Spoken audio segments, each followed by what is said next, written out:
नमस्कार साथियों। आज है 15 जुलाई और दिन है बृहस्पतिवार। अमेरिका और ईरान के बीच में वॉर एस्केलेट हो रहा है।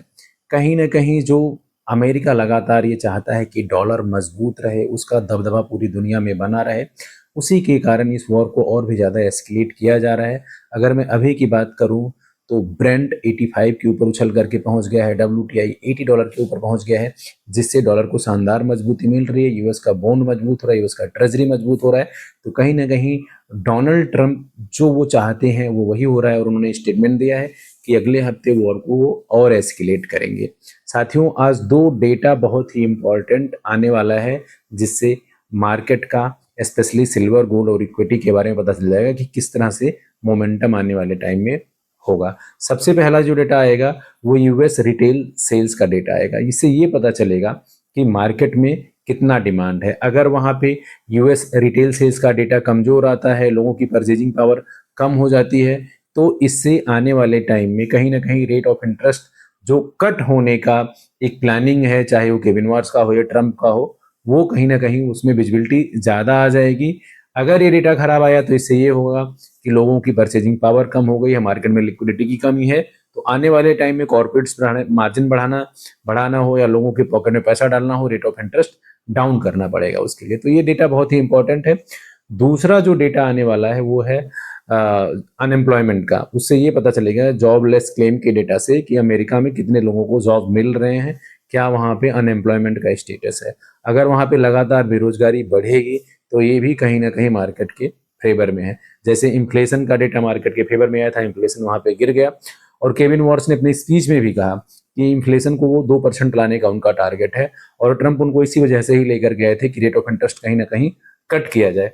तो अगर यहाँ पर जॉबलेस क्लेम का डेटा, यूएस सेल्स रिटेल का डेटा और इन्फ्लेशन का डेटा पहले से डाउन आया है, ये सारा का सारा डेटा मार्केट के फेवर में आता है, तो यहाँ से एक पॉजिटिव वाइब आ सकती है। लेकिन फिलहाल वॉर के सिचुएशन के कारण लगातार मार्केट के ऊपर प्रेशर है साथियों।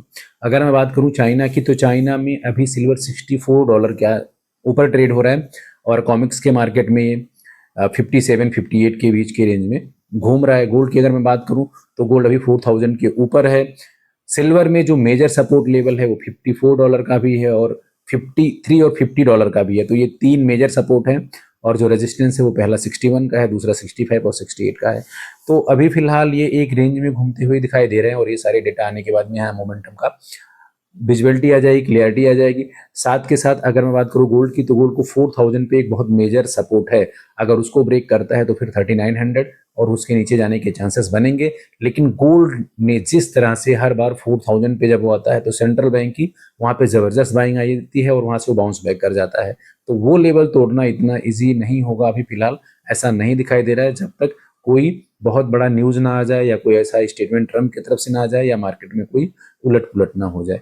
तो अभी का ये मोमेंटम इस तरह से है। अलग अलग बैंकों का अलग रिपोर्ट यहाँ पे आ रहा है, चाहे सेक्सो हो या जेपी मॉर्गन हो या फिर अदर दुनिया भर के जो बड़े बैंकर हैं, इन्वेस्टमेंट बैंक हैं, उन सभी की अभी शॉर्ट टर्म में यहाँ पे सबको प्राइजेज में प्रेशर दिखाई दे रहा है। लेकिन 1.5 से 2 साल में सिल्वर में और गोल्ड में हर बैंक, हर लीडिंग इंस्टीट्यूशन यहाँ कहीं ना कहीं तेजी को लेकर के बैठा है और सबको ये लगता है कि मार्केट आने वाले टाइम में बाउंस बैक करेगा और शानदार तेजी देखने को मिलेगी।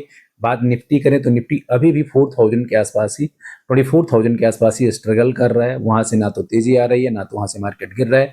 मेजर जो सपोर्ट लेवल है वो 23,800 है निफ्टी का। अगर उसको ब्रेक करता है तो वहां से फिर नीचे जाएगा। और जो मेजर रेजिस्टेंस है वो 24,400 है, 24,600 है। इसी के रेंज में मार्केट अभी घूम रहा है।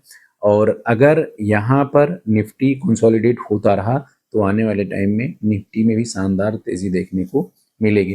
फिलहाल एफआईआईज यहाँ पे लगातार बिकवाली कर रहे थे, पिछले कुछ सेशन में यहाँ पे खरीदारी हुआ है।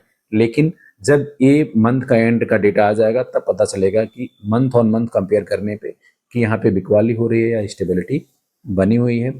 फिलहाल मार्केट अभी एक रेंज में घूम रहा है। वीडियो को ज़्यादा से ज़्यादा लाइक करें, शेयर करें, सब्सक्राइब करें। मिलते हैं नेक्स्ट सेशन में। Thank you.